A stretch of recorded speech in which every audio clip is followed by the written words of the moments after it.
પણ જ્યારે 14 ભુવન અખિલ બ્રહ્માંડનો નાથ આ ધરતી પર ઉતરો હોય એવું સ્વરૂપ અને જોઈને એમ થઈ ગયું કે ના ભગવાન એને બોલાવ્યા એટલે તે બોલાવ્યા. કાલ ગુરુદ્વારે આમંત્રણ હતું, કીધું એક આકમનો ઉત્સવ ગુરુદ્વારે કરવા જવું છે, પણ મેં કાના તે ન્યા હળી કાઢી તો મારે ન્યા આવવું પડે, જ્યાં તું ન્યા હું. એટલે જન્મદિવસ છે આજે, તો એ જન્મદિવસ આપણે મનાવો, પણ સદગુરુની કૃપા હોય અને સદગુરુની હાજરી હોય ત્યારે મનાવી. કેમ કે કુંવર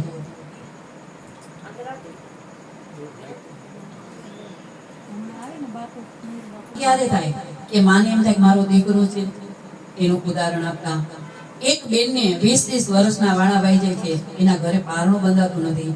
કોઈ સંતની કૃપાથી સંતે કીધું કે બેટા બહુ મોહ છે ને એટલે તને આપું, પણ એ તારું રહેશે નહીં.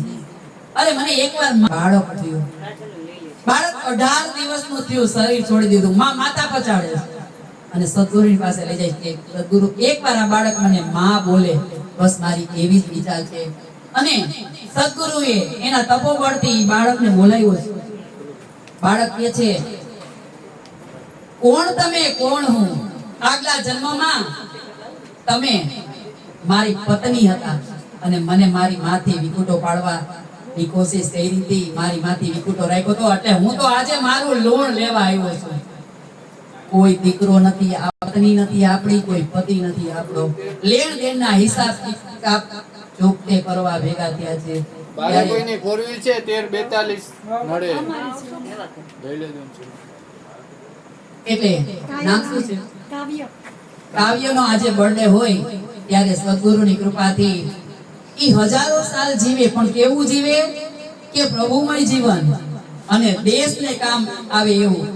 એ દેશ હે વીર જવાનો કાયલ બેલ કામસ્તનો કાયે દેશ હે વીરો. આવો આવો વીરો બને. એટલે ભગવાનને કહી કે હેપી બર્થડે કાવ્યનો હોય તો એને દેશ કેવી બનાવજો, કે કદાચ દેશને જરૂર પડે તો અડધા રાતે ઉઠી અને હું તૈયાર છું માં ભૂમિને ખાતર. વાહ બાપ, તો મોરના ઈંડાને ચીતરવા ન પડે.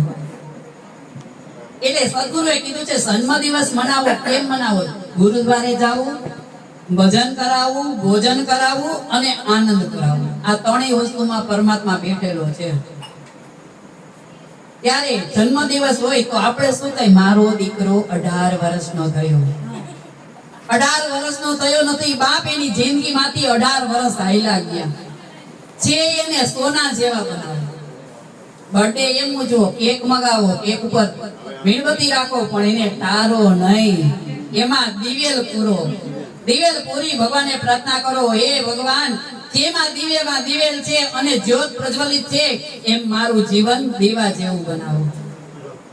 હું માતા પિતાની સેવા કરું, મા બાપ મારા છે તો સેવા કરી, એમાં મેં કઈ નવાઈ નથી કરી, પણ મારો જ્યાં સ્વાર્થ નથી એની મને સેવા કરવાનો મોકો આપો. સદગુરુના દ્વારે આવી ત્યારે ખાલી હાથે ન આવવું. ખાલી હાથે એટલે કે તન મન ધન ત્રણ વસ્તુમાંથી એક વસ્તુ હોય જ આપણી પાસે, તો ઈ અર્પણ કરવાની કીધું કે તમારી જાત અર્પણ કરો ને તમારે આઈને સૂતું રહેવાનું બેઠું રહેવાનું એવું નથી કીધું. તમારી જાતથી જે કર્મ થાય છે ઈ કર્મ કરો એટલે સદગુરુ રાજી બહુ થાય. ભગવાન કોઈ એમ કીધું, કદાચ બાપ હોય, બાપ એમ કે મારા દીકરાને મારા જેવું બનાવું છે, પણ હું જ મારો દીકરો બનું એવું કોઈ બાપ બોલે? એવું તો એક સદગુરુ જ બોલે કે હું જેવો એવો મારો છે. એટલે કીધું કે બાપ કથા સવાયા સદગુરુ, અને એના ચરણમાં બર્થડે આજે કાવ્ય ઉજવશે ત્યારે અમને આનંદ થાય કે અમને આવો લાભ મળ્યો. મારો બર્થડે અહીંયા જ ઉજવો. વાહ, બહુ સરસ. બહુ આનંદ આવી ગયો. તો આ તમારે નથી આવતું. આવું સરસ વસ્તુ હોય તો આપણે શું કરે જવાય? આપણે અહીંયા ભજન કરશું, તમારા રસ્તા સાંભળશું અને બર્થડે વિશ કરશું બધા ભેગા થઈને. 18માં પ્રવેશ કર્યો એટલે મને એમ છે 4 વર્ષ પછી તો આપણે 17માં પ્રવેશ કર્યો તો આપણે લગભગ 5 વર્ષ પછી આને ઝાડ જોડશું. ત્યારે કેમ ગાશે કે હજારે હાથીડા કાવ્ય તારી જાન મારે, હજારો હાથીડા કાવ્ય તારી જાન મારે, એ 92 લાખ ઘોડલિયાની દમ સાણું રે, માત પિતાનો કાવ્ય જશે તે દીપરણ મારે. પિતાનું કાવ્ય જાશે તેલી પરણવા. આ કાવ્ય દાદા ને માતા રે હશે તારી જાન મારે. એ દાદા ને માતા રે હશે તારી જાન મારે. એ મોટા બાનો હરખનો માયા રે, મોટા બાનો કાવ્ય જાશે પરણવા રે. મોટા બાનો હરખાન માયા રે, મોટા બાનો કાવ્ય જાશે પરણવાને. એ દાદી બાલગના ગીત ગવડાવશે. દાદી માં લગનના ગીત ગવડાવશે. એ હક્યા અમે ગાશું તમારા ગીત રે, દાદી બાન પૌત્ર જાશે પરણવા રે. દાદી બાનો પૌત્ર જાશે પરણવાને. હજારો હજારો હજારો હજારો હાથીડા કાવ્ય તારી જાન મારે. અમને તેડી જજો. હજારો હાથીડા કાવ્ય તારી જાન મારે. એ પાણો નાક ગોળલિયાની નામ સાડો રે, કાકા કાકીનો ભત્રીજ જાશે પરણવા રે. કાકા કાકીનો પુત્ર જાશે આ બાજુ દેખાય કે આજુમાં મોટું હોય, મોટું હોય ને. એ કોઈ બાનો હરખનો માયા રે, ભય બાનો ભત્રીજ જાશે પરણવા રે. ભાઈ બાનો હરખાનો માયા રે, ભાઈ બાન ભત્રીજ જાશે પરણવા. તેથી કેવો ઉસો હોય છે, જરી ભરેલો સાપો રે વીરને રૂમાલે રતન. જરી ભરેલો સાપો રે વીરને રૂમાલે રતન. એ તલવારે તણપો મકારે વીરને જોટાળી બંદૂક બંદૂક બંદૂક.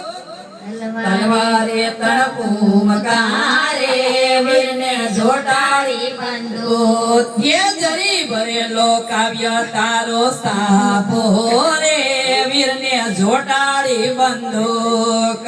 જરી ભરેલો સાપો રે વીરને જોટાડી બંદૂક. કે મારા તે વીરની પોપટ સરખી બોલી પંખી પ્યારા લાગે માણા રાજ. કાવ્ય ભાઈ વીરની પોપટ હરખી બોલી એવા પંછી પ્યારા લાગે મારા.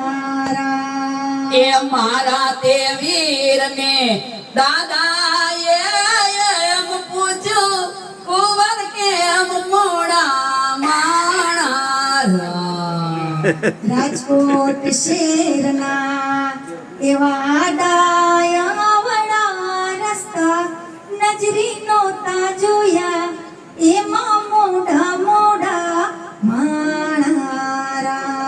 એ કાવ્ય ભાઈ ગોકુળ નો ગોવાળ્યો ગાયો દોવા હાલો માણારા. એ લાડળી રાધા રૂપમાં આવે મૈડા વેચવા આવે